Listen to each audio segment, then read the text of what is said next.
Je m'appelle Baldwin Grieving et je travaille pour Catapult. Alors, Catapult rassemble plus de 300 PPP, partenariats publics-privés aux Pays-Bas. Le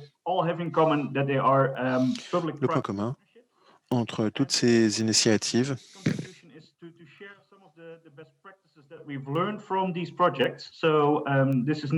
et un fil rouge que je vais maintenant dérouler et je vais vous parler de cas concrets de ce que nous faisons aux Pays-Bas. Alors, je crois que l'une des principales clés de succès, c'est que nous réussissons à rassembler plusieurs parties prenantes, toutes les parties prenantes au sein d'un même écosystème. Cela veut donc dire que les établissements de formation, ainsi que les entreprises et les autorités, les instances gouvernementales, travaillent ensemble, notamment dans le contexte de la transition énergétique. Le concept du travail commun, de la coopération au sein d'un PPP, permet de bénéficier de ce que chacun sait faire de mieux et donc de développer des solutions communes. Exemple, Amsterdam, un établissement qui travaille sur l'isolation. C'est une filière sous tension, il y a des difficultés de recrutement et donc les entreprises qui se plaignaient des difficultés de trouver les compétences nécessaires ont décidé de prendre les choses en main. Alors, les apprentis, eux, considéraient que c'était un métier peu attractif. Et donc, ces entreprises ont décidé de leur montrer de quoi il s'agissait réellement. Or, ce n'est pas simplement l'isolation, ce n'est pas simplement quelque chose, où il faut se salir les mains, mettre les mains dans le cambouis. Non, c'est en fait aussi, permettre, par exemple, aux, spectateurs d'une pièce de théâtre, de passer un bon moment. Or, cette initiative, en fait, a vraiment été un succès puisque, l'augmentation des, apprentis a été de 20 en 1 an. Donc, travailler ensemble a réellement été la clé du succès et évidemment cela requiert que l'on écoute aussi, ce qui, se fait à l'extérieur, ce que les autres ont à dire et donc c'est à travers cette approche collaborative que nous pouvons développer des activités idoines. Alors ce que je trouve vraiment bien par rapport au centre d'excellence, c'est que la commission, ait développé des instruments, qui permettent le développement de PPP et qui nous permettent, d'envisager des actions, internationales, de nous engager dans la collaboration internationale. Exemple type Cometa. Donc j'aime beaucoup ce que fait Cometa et donc par exemple grâce à ces instruments de la Commission européenne, je peux m'en inspirer pour lancer quelque chose de semblable, aux Pays-Bas. Il s'agit donc là d'une occasion de partager des expériences sur le développement de partenariats publics-privés. D'une certaine manière, cela tombe sous le sens. Nous devons tous travailler ensemble. Nous devons nous inspirer de ce qui se fait de bien, non seulement en Europe, mais au-delà, partout dans le monde. Et donc, la Commission supporte ces initiatives grâce à son programme Erasmus. Voilà, merci beaucoup, dit Gorgios. Alors, quand vous prononcez votre nom, Baldwin, c'est très très différent de ce que cela donne quand c'est moi qui le prononce, hein. Julian nous a rejoint, je pense, et donc j'invite Julian à prendre la parole. Et lui va donc nous parler du groupe Warnboro, de la fondation Warnboro, ainsi que d'Iveta. Est-ce que tout le monde m'entend correctement? Ah, très bien, merci beaucoup. Bon, alors, en anglais, il y a une expression qui dit que aucun être humain ne constitue un îlot. Et donc, effectivement, je représente aujourd'hui à la fois le World Wide Education Group, donc, qui rassemble un certain nombre de centres de formation. C'est une organisation faîtière et nous couvrons un large éventail d'activités qui vont de la formation à la cuisine jusqu'au design. Pour nous, c'est une occasion de rassembler effectivement toutes les parties prenantes parce que cela nous rend plus forts. Nos centres bénéficient de cette perspective internationale et cela garantit le transfert de qualité. Et puis, en ce qui concerne les secteurs industriels, cela veut dire que nous pouvons garantir qu'il y a une expérience réelle à la clé des formations. Nous favorisons l'échange de connaissances et la sensibilité culturelle. Grâce à ce réseau, nous pouvons toucher des apprenants qui, sinon, ne pourraient tout simplement pas être contactés. Et cela nous permet également d'élargir l'éventail de notre offre de formation. Je représente également IVETA. IVETA, c'est l'association de la formation professionnelle. Là encore, il s'agit d'un réseau d'organisations et de personnes situées partout dans le monde qui s'intéressent bien sûr au domaine de la formation professionnelle, à l'EFP. Ici, l'accessibilité et l'opportunité partout dans le monde est clé. En favorisant cette accessibilité, nous permettons à des parties prenantes de participer à nos conversations grâce aux réunions que nous organisons, mais aussi à nos publications. Les deux organisations que je représente ici connaissent un grand succès parce que elles rassemblent toutes les parties prenantes. Au secteur industriel, nous demandons de nous dire ce qui est nécessaire dans le monde du travail. Cela permet un développement transversal et cela nous permet d'assurer que nos apprenants soient prêts pour le marché du travail et fassent des stages. Et puis pour les entreprises, c'est la possibilité de choisir les personnes qui leur conviennent de mieux. Et je salue donc l'initiative d'ETF qui développe le développement international de la formation professionnelle. Donc, clairement, nous partageons le même esprit et ce réseau d'excellence devant lequel je m'exprime aujourd'hui heu, en est l'incarnation. En effet, travailler ensemble et surmonter nos différences nous permet d'être plus forts. Oui, Julian, tu l'as très bien dit. Nous sommes en effet, il y a un partenariat entre les 2 réseaux, IVETA et ETF. Et puis, il y aura une deuxième question, qui, sera spécifiquement relative au réseau d'excellence d'ETF. Alors, je passe maintenant à notre, orateur suivant, Jürgen, qui va nous parler de la stratégie Danube et qui va nous expliquer comment il a réussi à intéresser plusieurs États membres à cette, stratégie et d'aspects d'intégration régionale. Jürgen, vous avez la parole pendant 4 minutes. Oui, alors merci beaucoup, Georgios.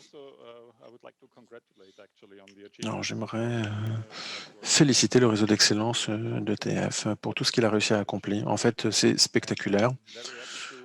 Je suis vraiment très heureux d'être ici avec vous aujourd'hui. Bon, évidemment, ce serait euh, encore autre chose de pouvoir nous voir en vrai à Turin, mais bon, c'est quand même très sympa. Alors j'aimerais vous parler donc de la stratégie Danube et notamment de ce qu'elle fait pour le partenariat public-privé, ainsi que de parler de son potentiel pour le développement d'une formation d'excellence. Pour la stratégie d'abord. Elle fait partie de 4 stratégies macro-régionales européennes. Il s'agit là d'un programme cadre politique qui existe depuis 2011 et qui permet de répondre aux défis qui se présentent dans une certaine région au sens large, ici la région danubienne. Nous couvrons ici un certain nombre de choses, défis économiques, problèmes environnementaux et défis sociaux également. Nous rassemblons 9 États membres de l'Union européenne et à cela s'ajoutent 5 pays qui ne sont pas membres de l'Union européenne, mais qui sont partenaires dans ce projet. Bosnie, Herzégovine, Ukraine, Monténégro, pour n'en nommer que quelques-uns. Donc moi, je suis le coordonnateur pour le domaine de priorité numéro 9, qui se concentre sur les politiques de marché de l'emploi et les aspects formation, ainsi que les questions sociales et l'inclusion de populations marginalisées. Alors, je dis toujours que nous avons 3 C, coopération, coordination, communication. Pour ce qui est de la coopération, eh bien, nous soutenons, la mise en réseau de parties prenantes qui rassemblent un certain nombre d'acteurs, soit venant du monde de l'information, mais également d'instances, ministérielles et cetera, ainsi que de, partenaires de projets ETF. Nous essayons également d'approfondir, le transfert des savoir-faire ainsi que le développement de politiques appropriées ainsi que la collaboration entre, établissements. Nous organisons des conférences et nous lançons des processus, collaboratifs dont les attendus, sont, des résultats concrets de projets. Ce travail se fait bien entendu, depuis 1 an principalement en ligne. Et puis le dernier C, c'était la communication et ici nous sommes très actifs dans des campagnes de sensibilisation. Nous, mettons sous les feux de la rampe, des sujets, sensibles et nous, sensibilisons à la nécessité de financer, des projets dans, des pays membres. Et puis on pourrait même ajouter un 4e C qui serait la complémentarité. La complémentarité, bien entendu, cela représente bien ce qu'on fait au sein de l'Union européenne, mais également, ce qui se passe, heu, au sein d'un réseau ministériel, heu, au sein de la région des Balkans. Donc en fait, cette initiative peut être décrite comme un laboratoire qui crée un espace pour échanger de nouvelles approches, pour, innover, pour améliorer l'utilisation de financements européens. Un élément clé, c'est la coopération entre pairs placés sur un pied d'égalité. Cela vaut aussi bien pour les activités que pour les échanges au niveau gouvernemental. Notre, priorité, est vraiment de favoriser cet échange, sur un pied d'égalité. Le projet certes est piloté par l'Autriche, en direction de la Moldavie et de l'Ukraine. Mettons l'accent sur certaines priorités et en ce moment, la priorité, c'est égalité des chances dans le domaine de l'éducation, ainsi que de faire en sorte que tous puissent bénéficier de manière égale de l'enseignement. Et nous insistons beaucoup sur la pertinence des formations dispensées pour, le marché du travail.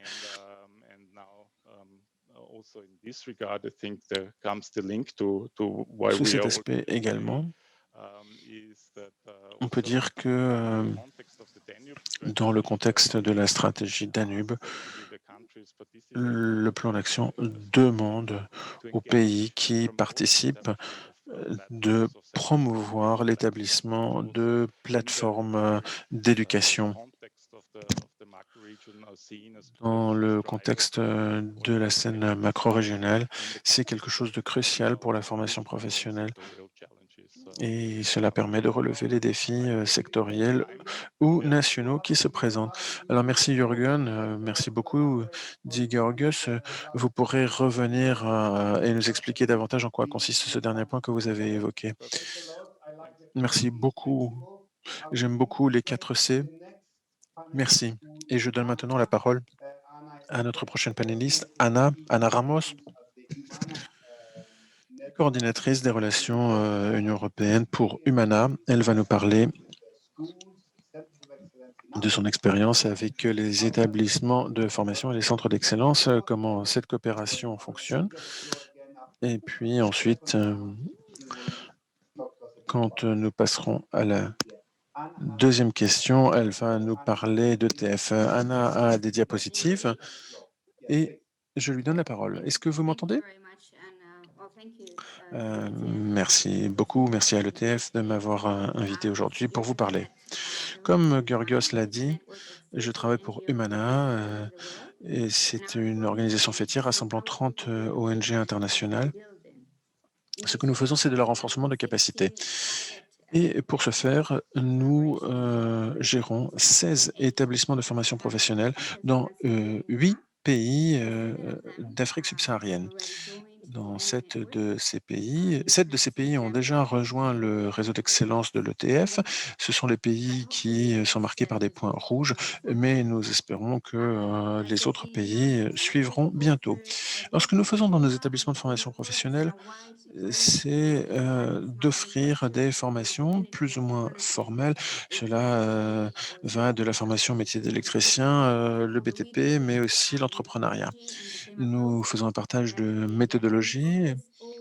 L L'offre est toujours adaptée aux besoins locaux et elle est toujours axée sur son utilité pratique.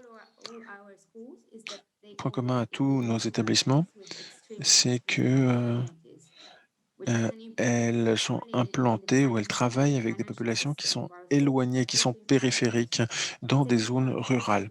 Donc cela veut dire qu'il faut très, très souvent apporter un soutien technique qui lui-même requiert une formation à l'acquisition de compétences de base. Nous voulons donc permettre l'accès à une éducation de qualité et pour pouvoir inclure des populations désavantagées, nous, faisons de ces établissements de formation professionnelle un moteur de développement. Cela donc participe du développement de ces zones, rurales, du développement économique, du développement sanitaire également. La composante sociale est donc particulièrement importante. C'est donc un effort continu, qui, répond à des besoins, exprimés par les, populations, tout en, relevant les défis présentés par le marché de l'emploi. Nos établissements travaillent depuis longtemps dans les partenariats publics avec, des, responsables, gouvernementaux au niveau ministériel, mais nous avons également une coopération au niveau international, par exemple avec l'Union européenne. Mais il y a encore une autre, dimension, c'est le développement de l'excellence. Nous, favorisons donc le travail, avec des pairs dans d'autres régions. Cela permet de vérifier la validité d'approches locales et nous partageons des solutions innovantes, des bonnes pratiques ainsi que des normes.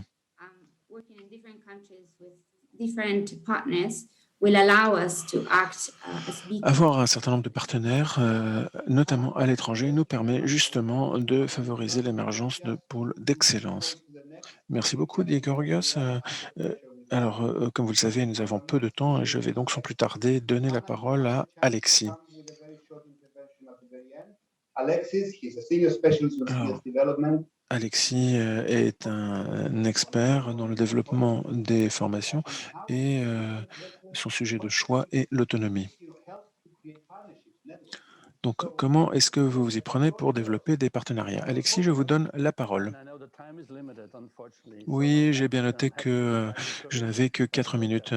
Alors, je suis ravi d'être de retour à Turin. J'ai travaillé pour le centre de développement de l'OIT. Donc, je pense que la vraie question, ce n'est pas quoi faire, c'est que faire quand on parle de partenariat public-privé. Je vous parle aujourd'hui en tant que représentant de LuxDev. Et puis, l'ancienne DG DEFCO de la Commission européenne a également des projets de développement d'un outil qui s'appelle Toolbox, donc boîte à outils, qui existe maintenant dans sa deuxième génération. Et donc, LuxDev et une association homologue en France travaillent sur le partenariat public-privé. Nous croyons, et cela a été discuté en groupe de discussion, qu'il est très important de développer cet axe de PPP. Nous avons également une approche multi-donateurs. Nous travaillons avec l'UNESCO. Et là encore, le comment est au cœur de ces collaborations. Vous avez vu ce que j'ai posté dans le chat, sans doute. Bien sûr, tout le monde veut travailler dans le secteur privé. D'un point de vue juridique, la question c'est de savoir qui a la responsabilité juridique, in fine. Donc, imaginons ici un établissement de formation publique qui travaille avec une entreprise du secteur privé. Alors, il y a des questions, évidemment relatives à l'équipement et cetera, mais ce restera en définitive quand même un centre, de formation public. Alors nous avons des, entreprises, parfois des multinationales qui, soutiennent financièrement notre programme, par exemple, Essilor, mais d'autres encore et ce que l'UXTAF fait, c'est rassembler, en fait, ces acteurs. Mais je pense qu'on peut aller encore plus loin et c'est, en fait, là-dessus que j'aimerais insister aujourd'hui.